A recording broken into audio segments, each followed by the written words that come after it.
And now, from beyond our dimension, this is the JeffMara podcast.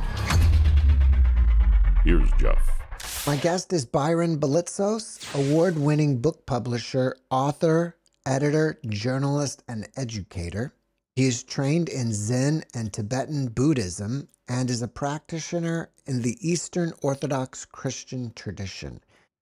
He is also considered a leading expert of the Urantia Book, having spoken widely on its teachings in the U.S. and Europe.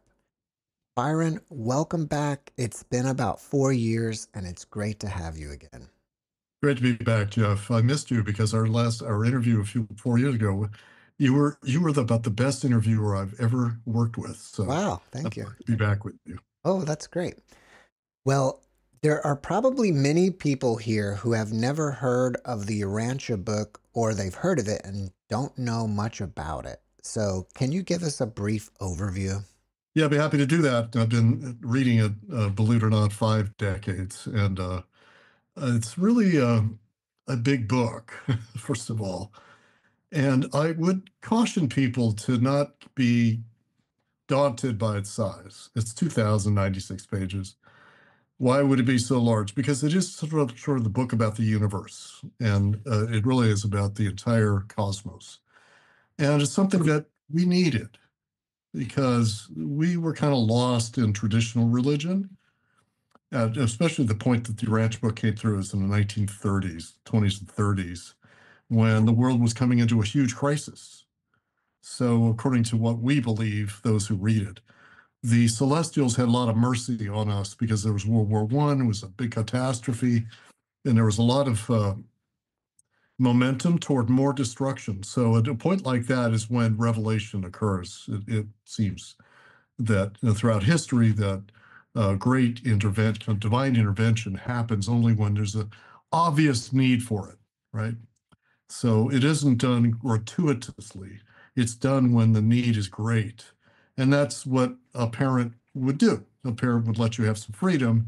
And then when things are coming into crisis, the parent intervenes because the parent wants you to learn along the way. It's not going to give you teachings when you're not ready for them. So the world was ready for something.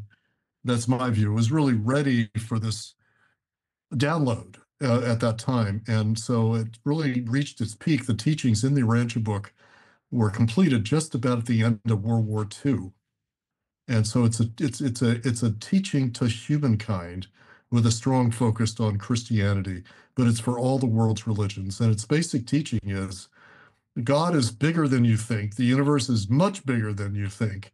And you're loved much more than you could ever imagine, which is it's teaching of the Christianity that God loves you, but this is a much bigger love and more range of what it can do.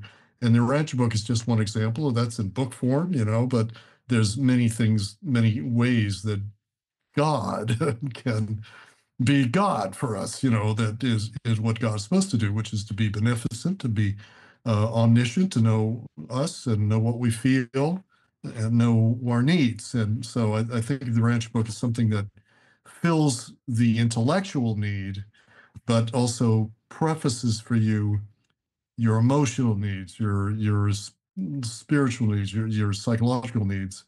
And a book can't do that, but a book can set you up for that. So it's set me up for a very interesting life because I really feel this sense of gratitude that I've been able to have these practices that the Urantia Book gives me that are advanced practices, which you mentioned that I studied Zen and Tibetan Buddhism. Those are advanced practices, and the Urantia Book is related to that kind of practice. It's a practice of going deeply inside yourself to find the light within. In Buddhism, it's the Buddha nature, but in Christianity, we don't have very strong teaching about that. So they're supplementing the Christian teaching about the inner light with a vast revelation about the indwelling of deity, and it makes sense that would be the revelation because that empowers you. And what we need was especially after World War II, when the world was really depressed, they needed this sense of empowerment. But the Urantia Book didn't get well known until couple decades later, and now it's known throughout the world.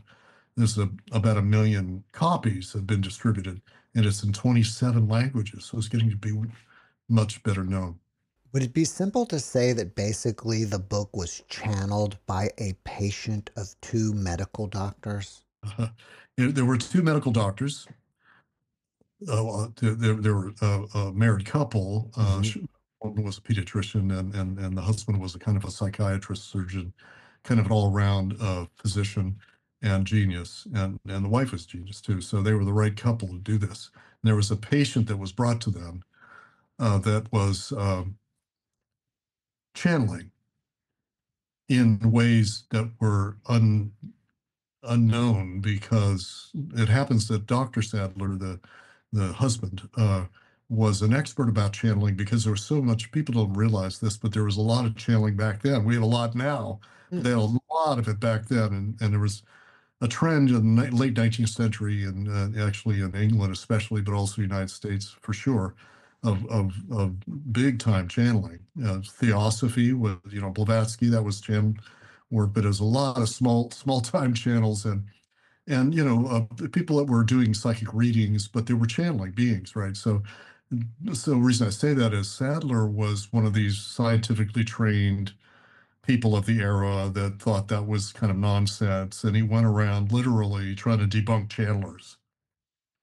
And he wrote a whole book doing it called The Mind of Mischief. It came out in 1929. So the guy was like really a big time skeptic. So it was a good guy to choose for this, because he was a skeptic. And so this patient was brought to him that they thought, well, this guy could, he could debunk, or he could figure out what this is. Maybe the guy's just speaking in his sleep, because it was a little bit like Edgar Casey, right? Because Edgar Casey was in a sleeping state. And so this guy was in a sleeping state like Edgar Casey. And in the sleeping state, these incredible things would come out of this guy. And it just couldn't be the case, because the guy was just a businessman. But it was like these teachings, right? So this began, we think, around 1910. And even during that time, Sadler was debunking channelers. But he couldn't, so he kept having this guy come back. So the wife of this guy would bring him, and because he was in the middle of the night, he was channeling, So Sadler started to study this guy scientifically, and it took about a couple of years, and then he started really listening to what the guy was channeling. And what the channel was saying was that we're a bunch of beings, and we're going to give you new teachings. So they gave him and the wife teachings. And the teachings were enlightening. And he still thought, well, maybe the deep mind is making this up. So it took him quite a long time to accept that it was external beings. So the external beings in 1924, this is many years later, these beings, he began to really believe that they were real beings. And sort of the chief angel working with them said, well, now we're going to give you something really, really deep. And it was like, well, really? Yeah, well, what? And they go, well, we're going to give you a whole book, and it's going to come through. But that part was not channeled. What do you mean by that? It wasn't channeled. It is not the case that the Urantia book is a channeled book. It is not coming through. It did not come through the mind of the channel. So the channel's still there. Well, the channel's in sleep state, and he is speaking, and the beings are speaking. But at 1924, they switched, and they said, he's going to give you logistics. And that's what he's going to do, basically. And we're going to materialize these chapters. So the chapters would appear in various ways. So what happened is fairly miraculous, because it started when the being said, well, get some questions together, get some questions in here. So he put together, I think it was 52 questions. And they said they didn't know what they were going to do. And they came in like the next day, and all the questions were answered in a handwritten manuscript, many, many pages, written pretty much in perfection.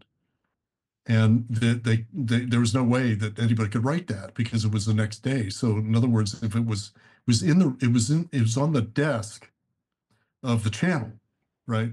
But there's no way the guy could have got it up in the middle of the night and answered 52 philosophical questions in perfect English, and it was like a couple hundred pages.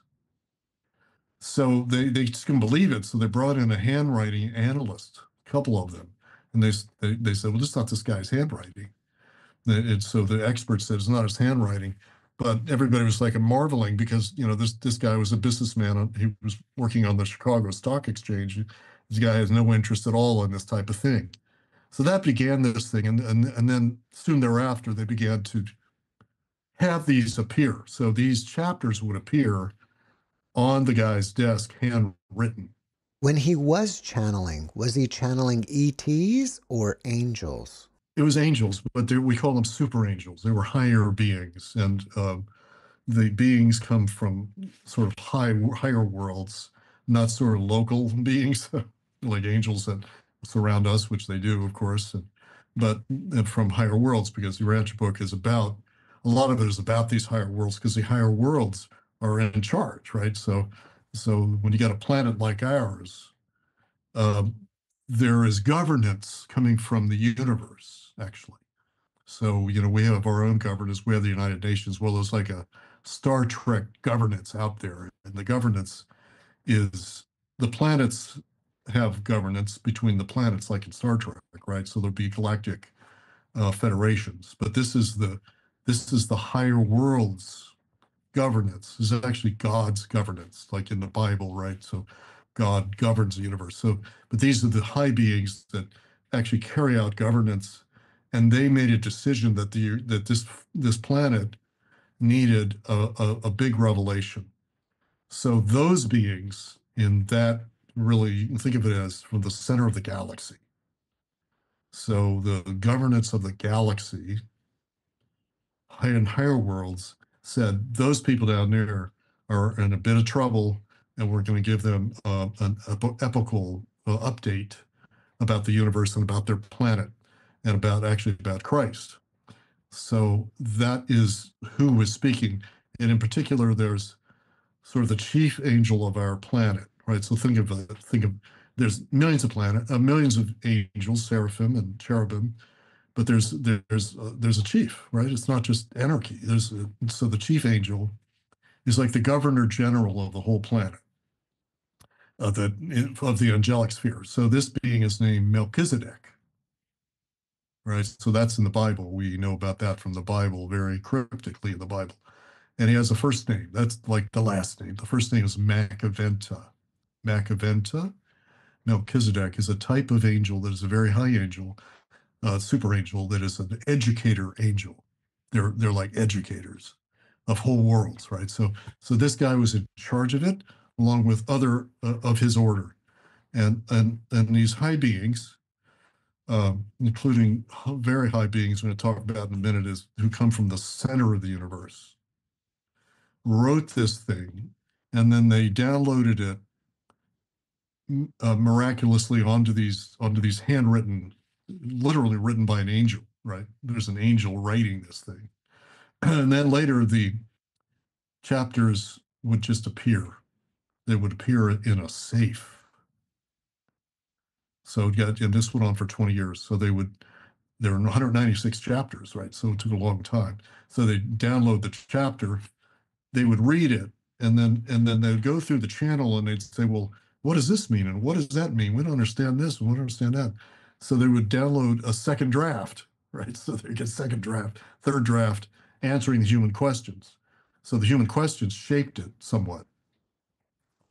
So there's like three parts to this, right? There's the humans, there's the sleeping subject who's handling like the logistics, and then there's these high beings, and they're the authors. And you can tell when you read it, because I was a professor of English, and I'm an editor. I've edited over 50 books.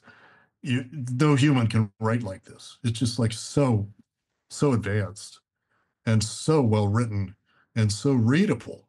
It's like nobody writes like this. This is kind of off the subject, but do you think AI could write like this now?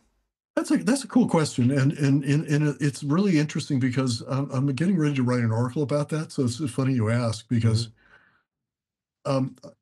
as a little footnote, somebody else just wrote something about the Urantia book saying it was an AI guy, an expert in AI. He said, I found out there's this thing called the Urantia book, which was downloaded from these higher beings, but they were asking it questions. Like in AI, you prompt, right? You submit the prompt and then So it was really similar because they would prompt them with these questions through the channel, right? So then they'd go back and rewrite it, right? And wouldn't come like within seconds. It would come like the next morning. But this guy compared it to AI. He compared the Urantia book to AI, and it's similar. But the Urantia book has more feeling and more depth than AI. Although I've seen some AI stuff that's pretty good, but it's real beings with real hearts, and there's love dripping from it. So AI doesn't tend to be that feeling, right? But it's a good analogy. So thanks, Jeff, for that question. Well, as far as I understand, the book is basically divided into four parts, which is like one is our galactic history, one is kind of taking Christianity to the next level, one is about angels, and one is something else, which I forgot. Right. So that's close. It's the first part is it's a formidable, because if you start reading in the first beginning, it's pretty tough unless you're trained in, say, theology. But it's still, even if you're not, it's quite readable. And so the first part is on really the big picture. This is the picture from the center of all things. So imagine if there was a heart of the universe at the very center of the universe, and there are beings there that can tell you about the entire universe. And of course, this is a God-centered universe, right? So they're depicting who God is.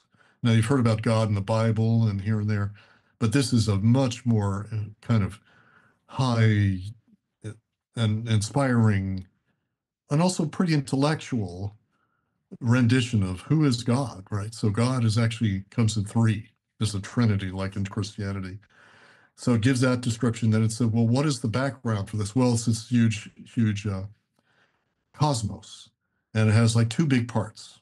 So we're still in part one here. So the two big parts of the cosmos are there's a center and a periphery. And if you're in the center, you're in eternity. But people live there.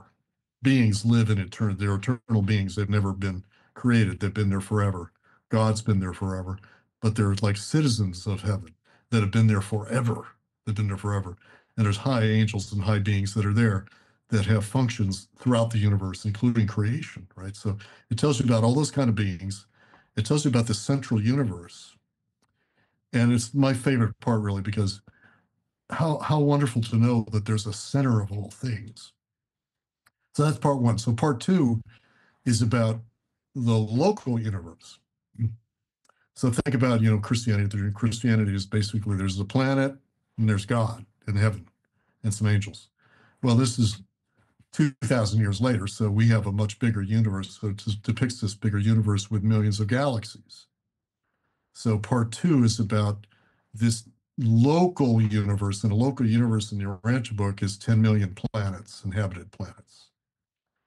But that's a small unit of the universe, because the Urantia book says that there is 7 trillion inhabited planets in potential. It's a little bit less than that are inhabited.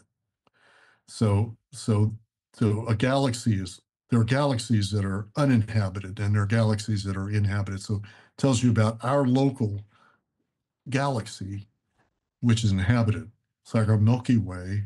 So it's about that. But within the Milky Way is a subunit of 10 million inhabited planets. And that is our local universe. So part two is about the local universe, which has its own deity, right? So very quickly, the deity of a local universe is Christ.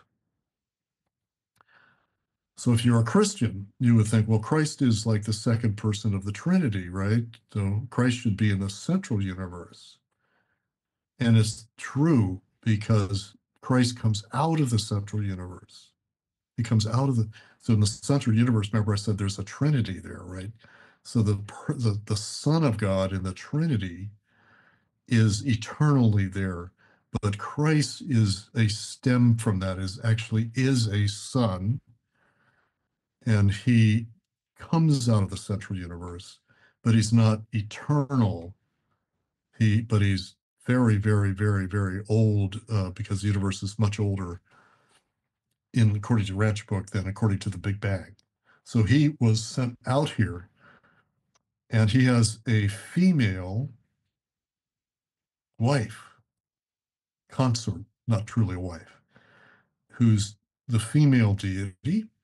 That's the male deity and the female deity. So remember I said there's a center and a periphery. So the periphery is space and time. Everything in space and time is the periphery. Everything in eternity is in the center. So when these high beings come out of the center, they assign them a region, and they say, create a universe there. So our local universe was created by Christ and his female equivalent partner.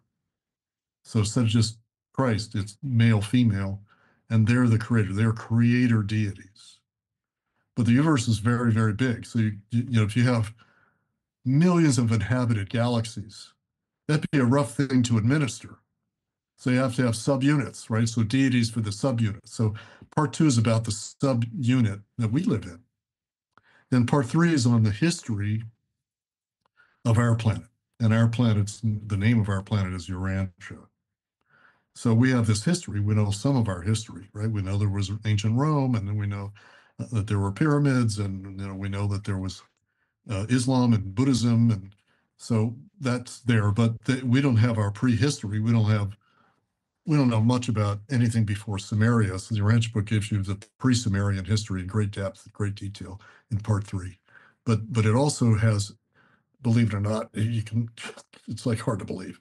It reads like Darwin. It tells you about the origin of life on planets, and it's like a Darwinian evolution.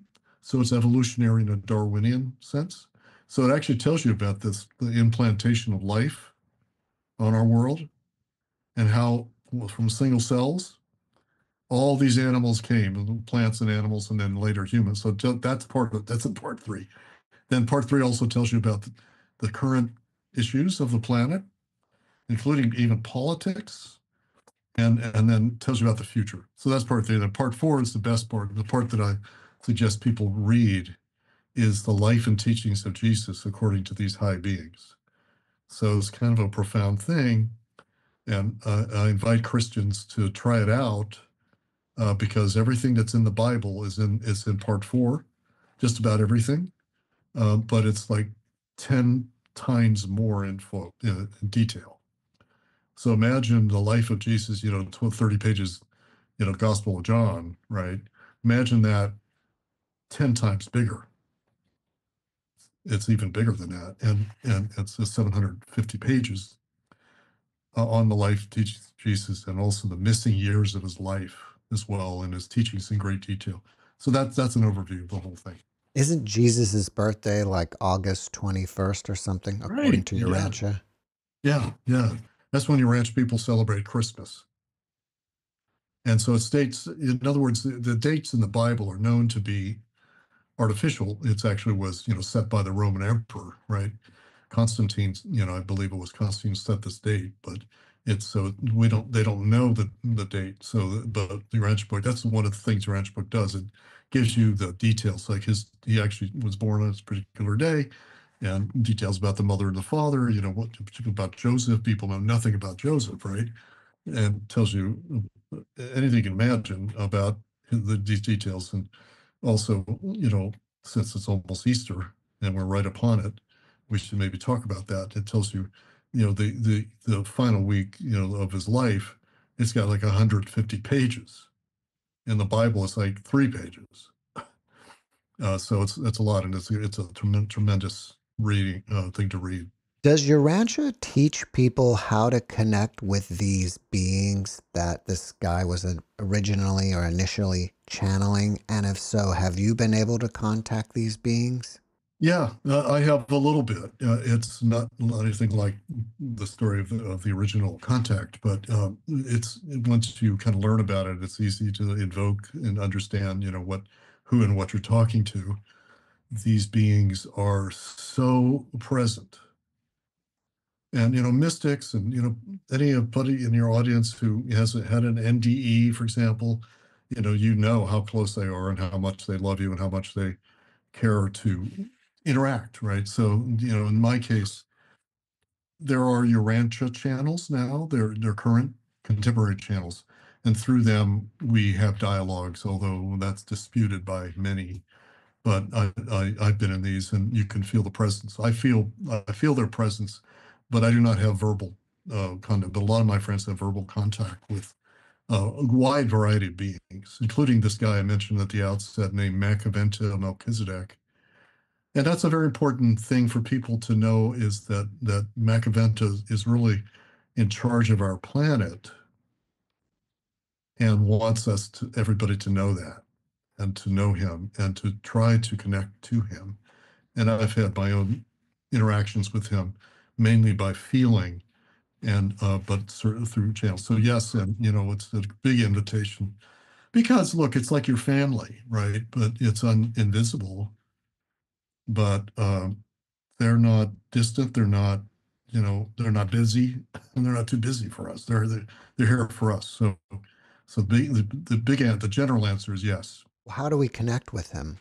It's like dialing your cell phone in a way. It's like, here's the nature, the name of this person, this being, for example, Makaventa, and sort of call him up and invoke the name and say, I'd like to hear from you, and I have these questions, or I just want to thank you. And it's like any other conversation, but one is, it's ideal to be in a deeper state. So one, just like in other religions, you want to get into a meditative state, you want to get into a prayer state. It's a state of consciousness. So not into the everyday state, the busy mind, but being still in your mind, deeply still inside you, the body as well. This deep stillness and relaxation. The deeper the relaxation, the more receptivity you have. So that's proportional to the relaxation in the meditation. And so if you get into that state, clairvoyant friends of mine can right away contact them. But if you are unable to get the contact, you can still use faith, right? So in faith, you say, look, thank you for all the blessings, and this is what I see in my life, and can you, give me input through the day? So the input comes from these beings through the angels. But I should add, the most important way that you get input is through the indwelling spirit. So there's a teaching that's very primary, and that the indwelling spirit is not angelic, right? It's like a part of God. It's like the light of God made accessible within you, like a fragment or a fractal of deity that's in you. That's the inner light, and it's actually deity, and that's a big deal to have that available. What is the main spiritual or theological teaching of the book? The main theology of the text, and I say that as someone who has a degree in theology, is like Christian theology in the sense that, other religions like Islam, has Allah, right, is right at the center of all things. It's a beautiful concept of a merciful deity. And it's similar, of course, in any theistic teaching, is that this being is omnipresent, omniscient, and all powerful. So the Urantia Book has that teaching, but then it enhances that by saying that deity also is evolutional, and that's not something you get in Christianity, right? That deity's evolving. That doesn't even make any sense. Like, deity is supposed to be absolute outside of time and space, right? So how could deity be evolving? Well, we got that later in Christianity. We got it from thinkers that there's this evolution of God, right, toward the Omega. So they began to envision that God has an evolutional sort of wing. And that is the case. The Urantia Book says that there's the absolute deity in the center of the universe, which is eternal and loving and all-knowing and in touch with everything at the same time. It's outside of time anyway, so it's easy. And then in time is deity in time. So that may be new to a lot of people, because if you brought up in the Bible, there is really no such thing, even though the Bible implies that. So the deity in time is evolving with us. And this deity is part of the absolute deity, but the love is so great that the deity says, I want to be down there in time and space, and I want to experience what you experience. So I'm going to experience it along with you. In fact, I'm going to grow along with you. So you can have both. It's a little paradoxical. We can have both an absolute deity who never changes, who's all things, but then there's the evolutional deity, which is a deity of remember I said the periphery, right? So everything in time, space, all those galaxies, all those planets, there's a deity for all of that, which is evolving with them. And as they grow up, it grows up. As you grow, it grows. So it's cumulatively growing through everybody. So the theology, again, as I stated, was 3 deities in one, just like in your Christian training, if you have it. So just imagine that there's the center of a city, there's like a square in the center of the city, and there's 3 people that run the city, and they're there at the center, and they're kind of facing each other, but they have different jobs, right? One of them handles administration, another one handles finance, another one handles government. So this is like the universe. The universe is governed by 3 infinite beings, right? But they sometimes work together as one, but other times they do separate things that all are perfectly harmonized. So that's the theology, basically. It's a Trinitarian theology with an evolutional component. And I guess the last big part is to know is that, as I mentioned, there are the local universes. And the local universes, believe it or not, are 700,000 local universes. That is, universes of 10 million inhabited planets, right? So those local universes have deities. So the theology says there's local deity. It's not that local. It's like a deity of a big part of a galaxy. So that's part of deity, because Christ, the being called Christ, is able to create basically out of nothing. They create life. Christ and his female equal, they create life and the patterns of life, and that's part of the theology of the Urantia book in a nutshell. One thing that you said earlier, which I thought was interesting, is that God loves you more than you can imagine. And I think near-death experiencers experience that. Yeah, that's the beauty of it. And that's why I wrote a book.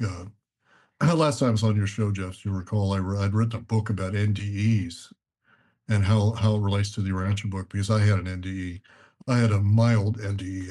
I didn't die, but I almost died. And I had my life go before my eyes, right? And I felt what people feel, but I was not pronounced dead.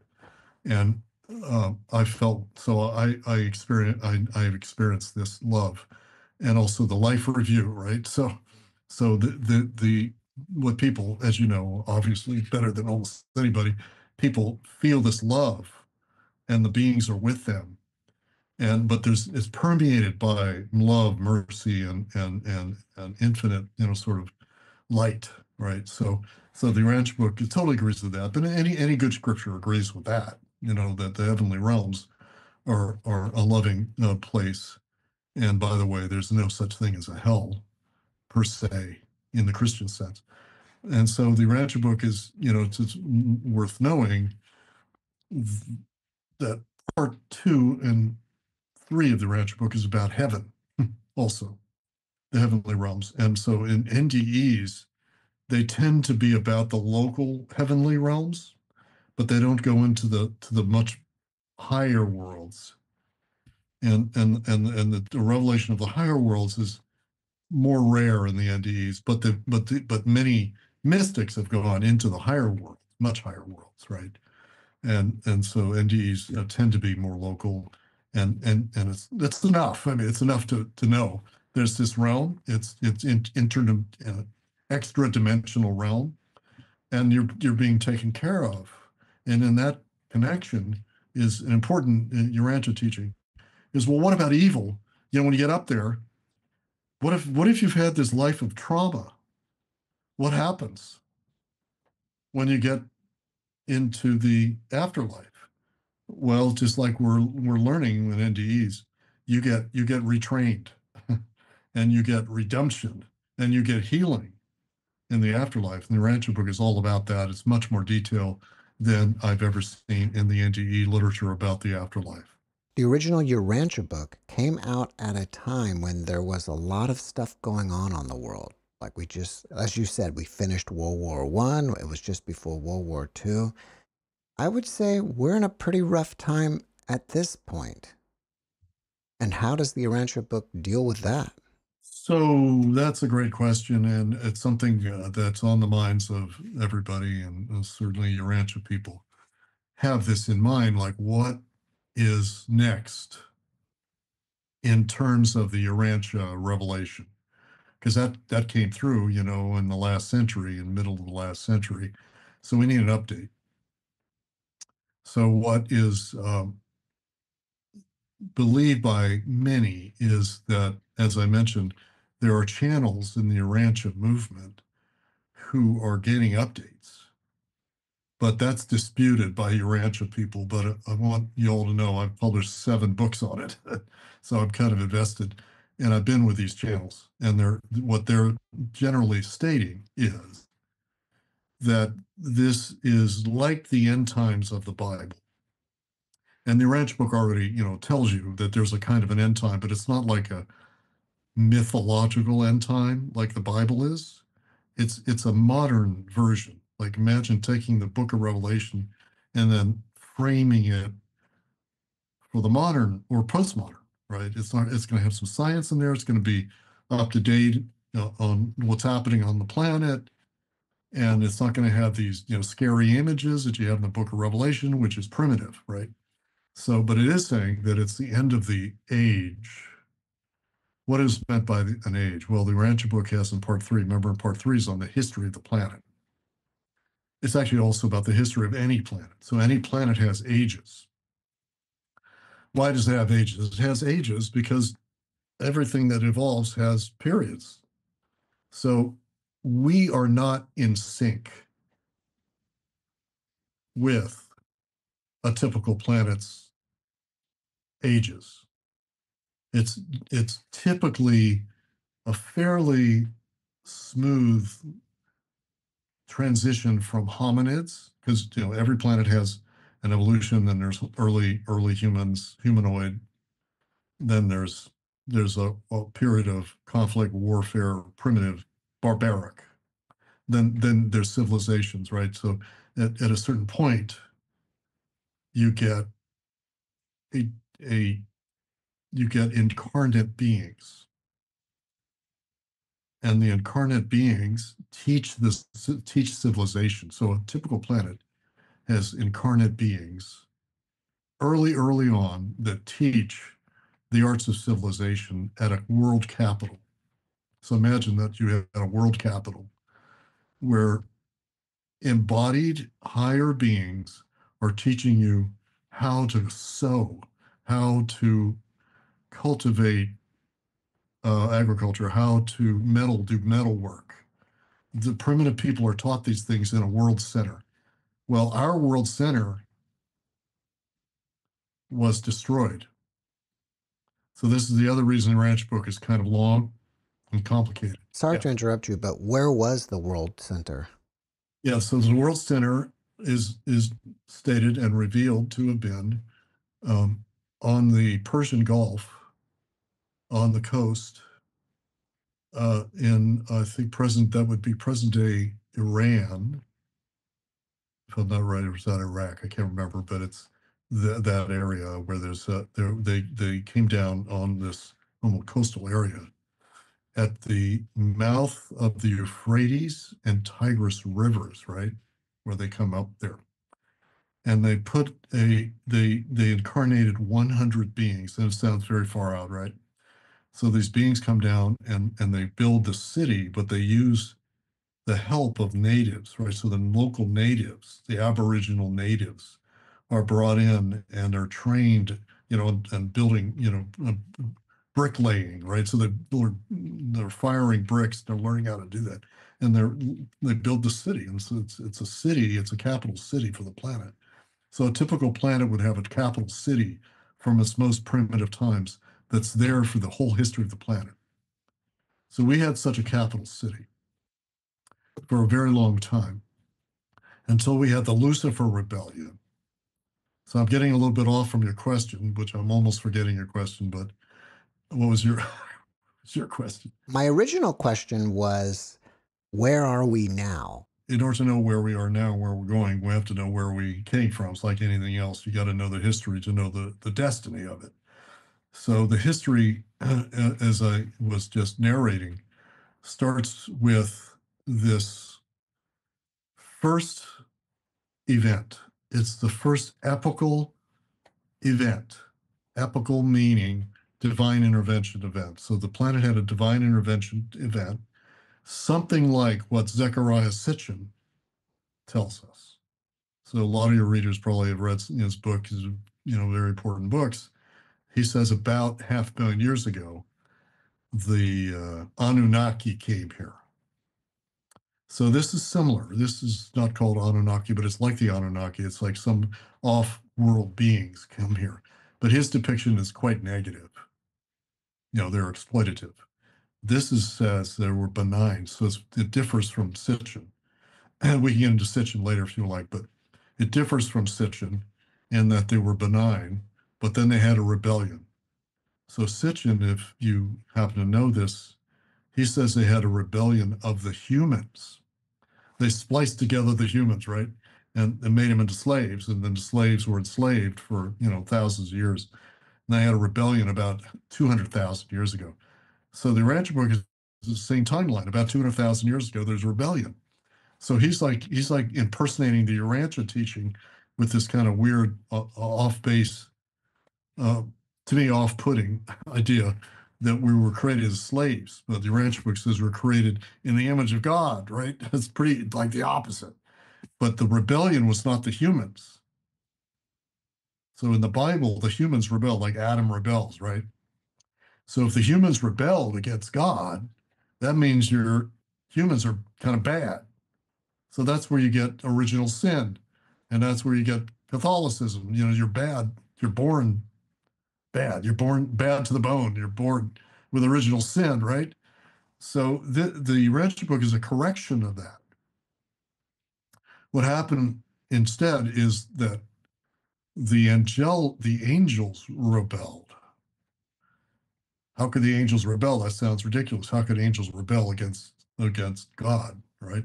But they can because they're free will beings. Rarely does it happen, but it can happen. So it's stated that the local angels rebelled, meaning that the angels in charge of this city, by the way, the city's called Dalmatia. And if you look it up, there's a pretty good YouTube video on it, Dala, Dalmatia. And that they rebelled, the angels supervising, the invisible angels supervising it rebelled. And the chief angel rebelled. That's the chief angel of the planet, which is why in the Bible it says that the God of this world is who? Satan, right? I mean, that's what Jesus is saying. I cast down the God of this world. That's why he came here, because the God of this world, there's a couple of different books of the Bible, there's, and in Paul's letters, there's the evil God of this world. Well, how could there be an evil God of the world? I mean, that sounds crazy. But that's what the Bible says. The Urantia Book tells you how that could be. And that's because there was a rebellion of angels. And Genesis, as you may know, Jeff, Genesis 6:4 says there were the Nephilim, right? The Nephilim. And the Nephilim are the progeny. Remember, the people say it's the Anunnaki, right? And there were giants in the earth, right? So that's a mythic rendition. That's pretty interesting. But the Urantia Book tells you, about 100 pages about what that is, right? So, but these angels are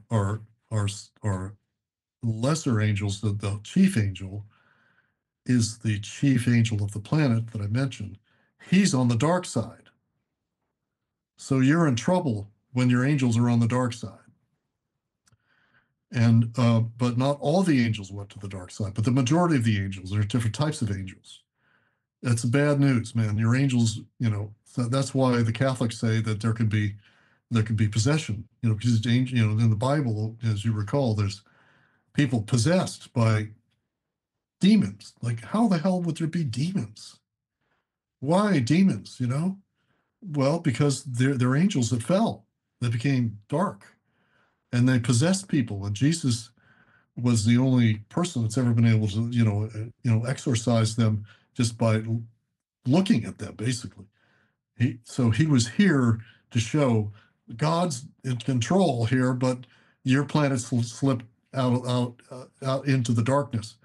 So that has to do with where we're going, because we are one of the planets that was in the Lucifer rebellion. If you have a rebellion, then you're off the charts. You're going astray. You still evolve biologically. You have biological evolution. You have you have like the Roman Empire, right? The Roman Empire was an evolution from before. And they had a great empire in China called the Han Empire at the same time. These are great empires, and there was a lot of culture and art. But when you have a being like Christ come in the middle of it, a deity like that, then you have a big acceleration. So we had a big acceleration after Christ, right? Suddenly, took a couple hundred years, but then you had the Renaissance, and then you had the flowering of civilization in the West and in the East and in India and in Latin America, and that's because of the outpouring that comes when having a being like Christ. So where are we going with this? So what has to happen is the full completion of this mission to end the rebellion. So we're a rebel planet. It's like in science fiction, right? There's a rebel world, and it needs to be redeemed. It's not like other planets. Like in Star Trek, there's really different kinds of planets. Some planets, like the Borgs, they're really dark planets, but some planets are really advanced, like the Vulcans, right? So our planet is like a Borg planet or something. So how are we going to fix that? Well, deity is in charge of that. Why? Why is deity in charge? Because off-planet beings cause this. So in the future, to answer your question, this is being adjudicated. Where is it being adjudicated? Not at the United Nations, not at the International Court of Justice in The Hague. It's being adjudicated in heaven. So that's unclear, and it's disputed among Urantia people when this occurred. But this is the time of why is it the time? Because it was envisioned by these high beings that we would let them evolve to the point that they're ready for correction again. Now we're ready for correction. Why? Because our technology is way ahead of us. It's like, they say, when you're out too far forward on your skis, you're falling forward on your skis, you're gonna wreck down when you get down the hill. So we're too far forward in technology, and we're way backward in our ethics. So we don't have enough ethics to handle nuclear weapons. Believe me, because I work in that realm. I moved to Washington, D.C. I'm in that area of governance, that area of governance. And so we know that we can't handle that. So the light is pouring in now. Energetically, the vibration is pouring in. We all believe that. We're all kind of New Agers. We believe this light is coming in, but beings are coming in too. So in the near future, there'll be an incarnation again. So we can get into that if you want. Would it be safe to say that the end of the ET rebellion is coming soon? And if that's correct, let's get into it deeper. What does this really look like? So if you're an angel and you have rebelled, there's laws. Believe it or not, there's like statutes in heaven. And there are courts in heaven. And the courts are where this is handled. But you can think of that as like one part of deity is juridical and another part of deity is merciful, right? So you have justice and you have mercy. Deity has both parts. So first you give mercy. You try to give ministry and mercy. So all through the rebellion, there was efforts to reason with these angels. But at a certain point, it was hopeless. So they quarantined our planet. So our planet Earth, well, Urantia is the formal name, was quarantined from the larger universe because it was swarming with darkness. And they were evangelical. They were reaching out to other planets. And 36 other planets joined the rebellion in this local group of inhabited planets. So it's this big stuff. You know, when a planet rebels like that, there's a lot of suffering. So your question being, how is this handled? You try all sorts of things. You send a being like Christ. Christ is trying to persuade people and angels to come to the light, and many do, but many don't. And so he does as much as possible. But why didn't Christ end the rebellion totally, judge these rebels, and cast them out? The reason it's hinted at in the Bible, but explained in the Urantia Book. Christ is their creator. He's their creator father. And the creator cannot judge his creature. That's not fair. That's not even fair to the creator.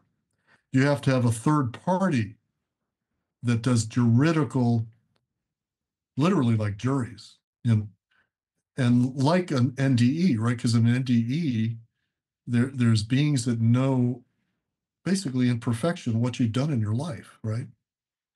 You have a life review and you kind of see the whole thing, and then you're shown you did this, this, and this, and now's the time of your healing, right? Your redemption. So this is done with these angels. And in the after, we're in Holy Week almost here.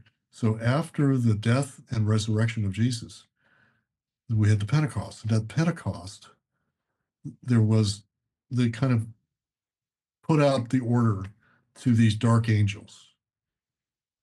You've seen your creator on earth. Turn yourself in. And many did. And they get a merciful rehabilitation. But many did not. That's disputed actually by experts in the Urantia Book. And we had Pentecost, right? So Pentecost is this outpouring of love and grace and gifting and blessing. That helps those angels too. Humans got this compensated, it's like getting a check from your insurance company. You've been through a lot of suffering. I'm going to write you a big check. So that's what Pentecost is. It's giving you grace and blessing and healing because you're a victim. You're a victim of this darkness, right? So what are they going to do today? Are they going to do the same thing? But it's the final adjudication. Who does that? Christ does not do that. That's where the Bible makes a mistake. The Bible says Christ is going to judge, and it's the final judgment, right? It's a judgment day. So the Urantia Book is articulating these things that are mythic in modern terms. It says, no, there's another part of deity that is the judge. The creator cannot judge. The creator creates. The creator nurtures. The creator loves. And so the judge is what's coming. So the Urantia Book says there's a judge, same status of Jesus and his consort. His consort, by the way, is called the mother or the mother spirit. They can't judge. They're our creators. So this is a third party. Remember I said they come from the central universe. There's a third party coming out of the central universe that has almost really infinite power to judge. They can look at you and know in perfection all of your errors. And that's what happens in an NDE. So imagine an NDE for the whole planet. It's like a universal NDE. And some of the depiction is all in a moment, everybody's going to see the errors of their ways. And this is the judgment that comes at the end of the age, that determination of the age. And there's this being who has contacted many, many people, who is known as a magisterial son. And it's very far out stuff, I know, so we could break that down. But this is a being that will come within, maybe in our lifetime, maybe not. So this will be the turning point. This is where all this stuff is settled, and those who are still in rebellion will be handled summarily, right? It's like you get a judgment from the court, and the court sends the marshals and they arrest you.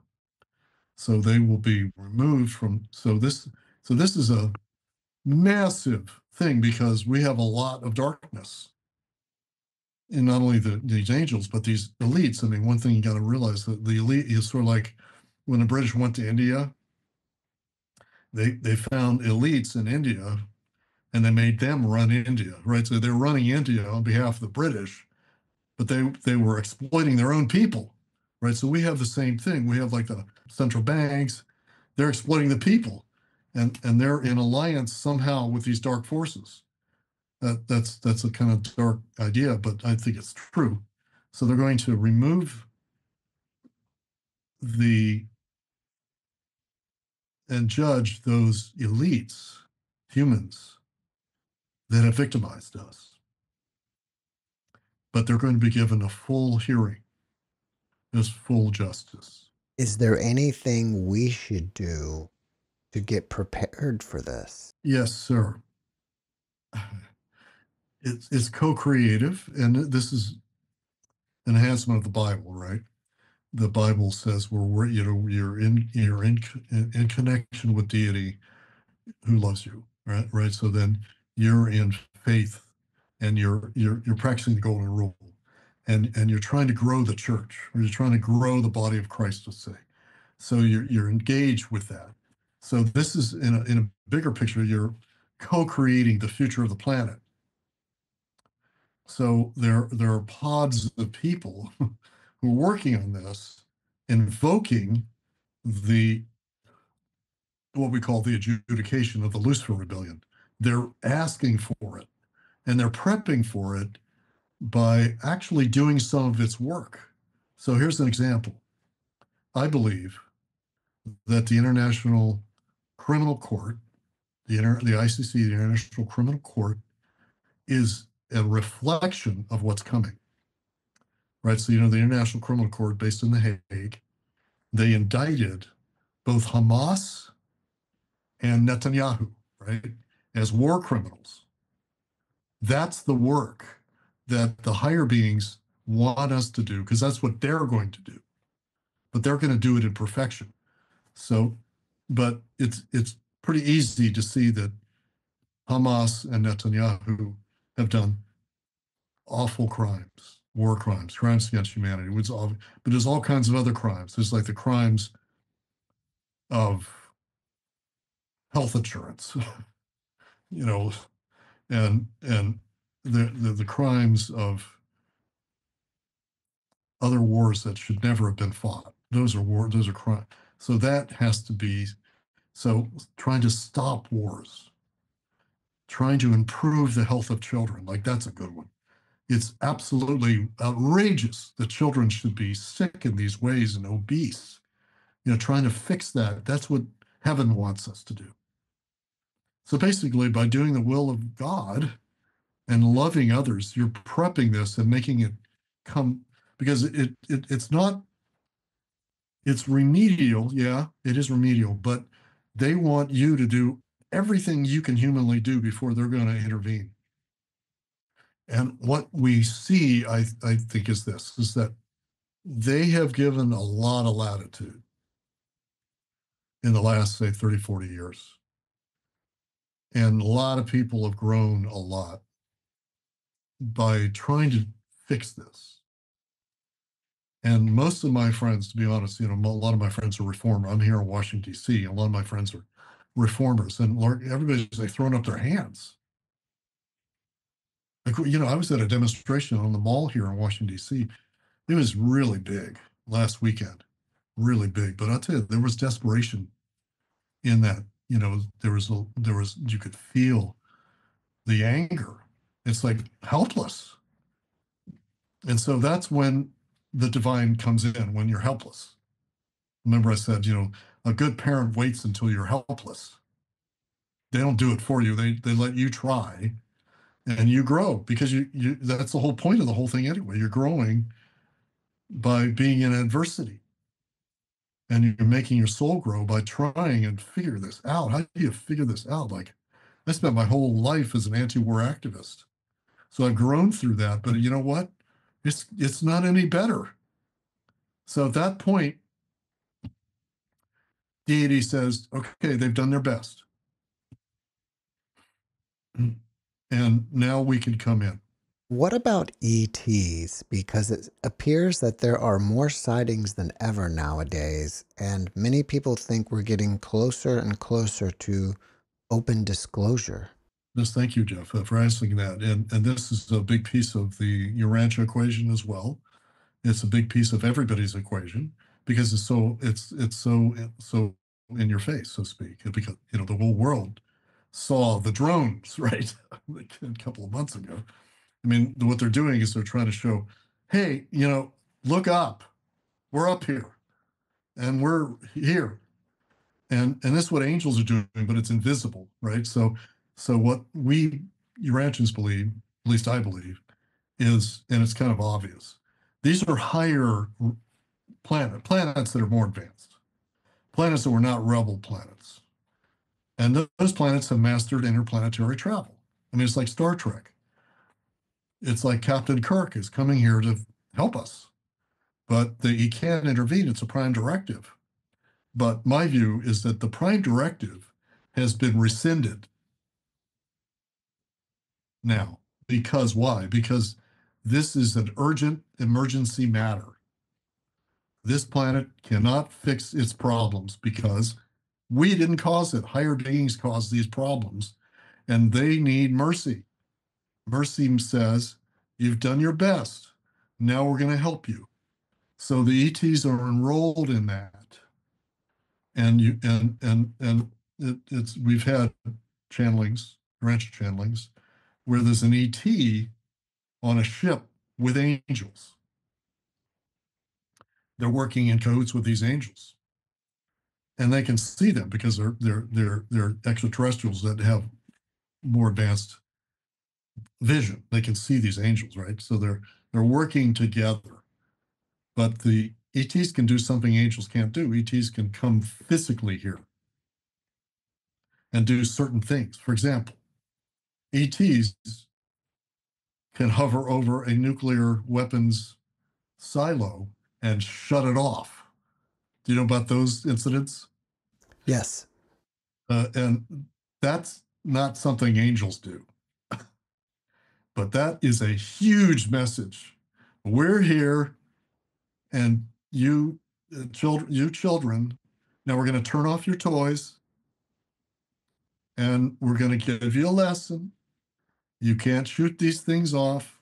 No, no, no, no, no, no, don't do that. So ETs are doing that, and I feel certain, but I don't have proof, that they're authorized by the higher celestials to do this now. Why? Because they're not going to let the planet blow itself up. Why won't they do that? Because it's illegal. In other words, they have legislation that says no more prime directive.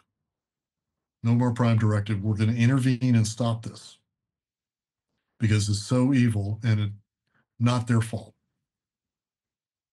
So ETs, you know, Pleiadians, you know, tall whites, etc., you know, go in there and give them a lesson, right? So when they wanted to up the ante, then they had them all over the world during the drone episode in January and getting people ready. And it's almost certain to me that they're going to do more of that.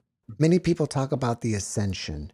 Does the Urantia book address that? Yeah, the 5D equivalent would be the energies. There's an energetic part of this end times. In the end times, so-called, the energies that would have been accumulating on the earth, which is the field effect of all the love, really. So love has a kind of field effect, is enhanced from above. It's poured out, just like the Pentecost, the biblical Pentecost is like energy from above coming in to the humans. So this is like a Pentecost again. And that it ascends the planet. The planet, it comes up to kind of it's not really a new dimension. It's just a new era. So we're not moving into a new dimension, because if we did move into the fifth dimension, we would be invisible. So that's a technical answer. Does the Urantia book talk about what happens to us after we die and whether we reincarnate or stay somewhere like heaven for eternity or go other places? Absolutely does. And in my books and in my website, by the way, is rodaninstitute.org. It's RODAN. We talk about this. So it's a very important revelation of the Urantia text, is that the higher realms are articulated, sort of like as we talked about with NDEs.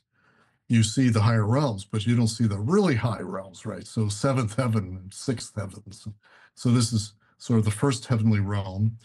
But the Urantia book is, in the world's literature on this, there's nothing close to it in terms of what happens in the far future of your life. And it states that you're ascending through these worlds. They're higher interdimensional, extra-dimensional worlds. You have a form, you have a body, and you look like yourself. You even have the same facial features. And you look like yourself at mid-age, right? Middle age, more or less. And so you're ascending through these different frequencies. So when you jump a frequency, they give you they actually give you a new body. It's like a higher frequency body, because you couldn't even go there, right? So imagine going to a planet. It's not a planet, it's a world. It's a sphere at the center of the galaxy. So let's say you went to Harvard when you were down on Earth, right? So imagine what Harvard would be like at the center of the galaxy, right? So as you go through these levels, you're going to get educated. You're going to be like, you're going to have like 100 PhDs by the time you get to the center of the galaxy, because you're going through these levels where there are worlds, like there's whole worlds that all you do in that world is astronomy. But it's way ahead of ours, right? So it's where all you do in this world is ethics, or all you do in another world is fraternize with, like in Star Trek, with people from other planets. So you're being perfected in ways unimaginable. And let me kind of throw in a real far out idea. So you're evolving, right? Everybody's growing. So you think you grew a lot here, you're going to grow much more in your afterlife. Why? Because it's eternal. You're going to have an eternal afterlife, unless you choose not to go into the ascension. You can opt out. So when you get kind of center of the galaxy, you're so advanced that they say, okay, now we're going to send you to the central universe. Remember, I said there was a central universe. We're going to send you to the center of the universe, where there are beings there. But it's like, you're not going to be like them, right? The beings in the center of the universe are perfect, but you are perfecting. So the perfector, we're perfectors, we're perfecting. And the people in the center, these are beings, are perfect already. So the perfected are going to meet the perfect. So it's a meeting of these two types. So this is your goal. You're trying to get to the central universe. And when you get there, you're in absolute seventh heaven. But there's experiences, and there's experiences all the way to the center of the center. What's in the center of the center? And the center of all things, is paradise. You get to paradise. When you get there, you're done. You're perfected. what happens next? Just sit back and eat popcorn and watch the universe? Or do you, so what they do is they assign you to an uninhabited galaxy. Remember I said there's inhabited galaxies and uninhabited galaxies. So the uninhabited galaxies in outer space are going to be inhabited. And we're going to help inhabit. We're going to help manage. We're going to be like administrators because we spent eons getting perfected. So that's just because you give a lot of space to speak and you're so generous. I typically don't talk about all that, but there you go. So that's the whole gamut that of eternal life, and eternal life is in the Bible, of course, and this is an eternal life that has a lot of excitement and thrills. I think that there are some people out there that would feel that the Urantia book has been debunked and it's not accurate. And for those people who are trying to decide whether it's worth it to read it or not, how do you answer that? There are critics of the Urantia book, and I'm glad they're critics because there are some things in the Urantia book that are out of date, definitely out of date. But there's another feature that we didn't talk about.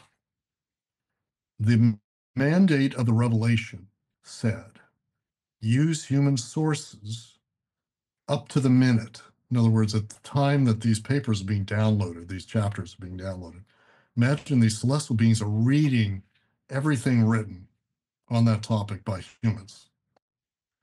And they have to synthesize everything humans, the best humans wrote on that, and put that into the chapter. And then if they have additional things to say, then they embellish it. And it's like writing a paper for your professor. You have to quote a bunch of people, then give your opinion, right? So that the professor wants you to read everything in that field if you can, right? If you get a PhD, you have to read the whole literature. So these angels are reading your literature, your so it's out of date in that regard in certain ways. So current knowledge in the 1930s on science is out of date. So that's debunkable, but the celestials say, we're just taking your current science and we're not going to give you anything else other than what we're mandated to tell you. And we're mandated to tell you about like the central universe, because you'll never discover that. Certain things are, so you may look at the science and say, well, they only envisioned 375 million galaxies. Now we know there are 2 trillion galaxies. Well, so you can debunk it. But you didn't read the fine print. The fine print tells you, it tells you right in the book, this is just going to be out of date. But in 1935, nobody knew that there were extra galaxies. It wasn't even known, except by Hubble. They discovered for the first time, like 1929, that there was redshift in the galaxy. There must be other galaxies. So this is so far ahead in the 1930s. But today it's out of date. So that's where some scientific writers have debunked it. But the theology stands on as the most supreme teaching. It's really not debunkable. I've never seen anybody even attempt. The angelology, the life and teachings of Jesus, it's going to stand on the record of time. But other parts are out of date. But they're not. But they're still very helpful. There are some people out there that may be afraid to read Urantia. How do you inspire those people to read it? The Urantia book is really Christ-centered. It's not interfaith in the sense like all the religions are good and they're all equal. Although it praises Buddhism, especially. It has some praise for Hinduism and Taoism for sure. But at center is Christ. So the place to deal with your fear sort of is, are you Christ-centered yourself? If you're not Christ-centered, it may not resonate. If you're totally secular, it's definitely not going to resonate. But I don't know why you would be afraid to read a book. I mean, unless you are a superstitious person. But the Urantia book dispels superstition just by its very nature. So fear is not the right, but I would say skepticism, yeah, welcome that. I mean, I'm still skeptical about some of it, but it's more like just being a good student of anything. Check it out, feel into it. Ask in your interior being, has this got truth in it? And if it rings your bells, if it doesn't, move on. Well, you have a degree in theology, right? When you read that book and compare it to the Bible, how does that resonate with you? The Bible is absolutely fantastic literature. It's just so great. It's so classic. It's so beautiful. The stories are so compelling. But the Bible is a human creation. And there's no serious thinker that, in my view, that believes it's inerrant. I mean, that's a fairly backward idea because, you can easily debunk it because, we have different versions of it, the Gospel of John that don't, agree, so it's can't, but more important is that the Bible is a very important document for anybody. And it's essential for Urantia people because the part 4 version of Life Teaches Jesus is based on the New Testament. It has allusions, hundreds of allusions to the New Testament. So you have to know the New Testament to see what had to be corrected, right? Just like Jesus healed this guy with lots of demons inside of him, and the demons went into the pigs. Remember that then the pigs jumped off the cliff. Well, that's a human. That's kind of a weird story, but it says no, the demons don't go into pigs, right? So these are these mythic idea. So, but it says, but Jesus really did heal all these demons. The demons, so it's correcting these things for the modern mind, and that is what is needed. So the Bible is not going to work in the age of artificial intelligence and robots. We need an update. I mean, we deserve an update. We've earned an update, and my God, I mean, if we're loved, they'll give you an update, and your parents aren't going to not return your phone calls for 2,000 years. They're going to get back to you, so they got back to you, or divine parents got back to us and said, here's a new presentation that you've earned. Well, to get back to ETs in a way, you're going to be presenting at Contact in the Desert. What are you going to be talking about there? I'm on a panel with Danny Sheehan and Richard Dolan and others, and kind of amazed they put me on this panel. But I think that the conveners are ready to have my sort of perspective from the Urantia, because it is a bigger cosmology, and the extraterrestrials come from planets that are described in the Urantia book. The Urantia book has 2 full chapters about life on other planets that are fun to read. And there's no literature like it. So they want to get that in there. I mean, imagine being, I don't know if you know Danny Sheehan. I know of him. I haven't had him as a guest. You should have him on. You really should. And he's a pretty good friend of mine, so I could get him on easy. And then Richard Dolan, as you may know, is really the leading writer about ET. But Danny is the main guy working on disclosure in Washington, D.C. So I've helped his people here in Washington, D.C. And Danny's a really important lawyer in our country. So there's a big legal battle here, as you know, or as you may have heard, because the deep state doesn't want this secret released, right? So there's a perspective on the deep state that I can supply from the Urantia point of view, that we had this Lucifer rebellion on, and that's why we have a deep state that's so deep. Its roots are so deep in this demonic presence. That's why we can't fix this stuff.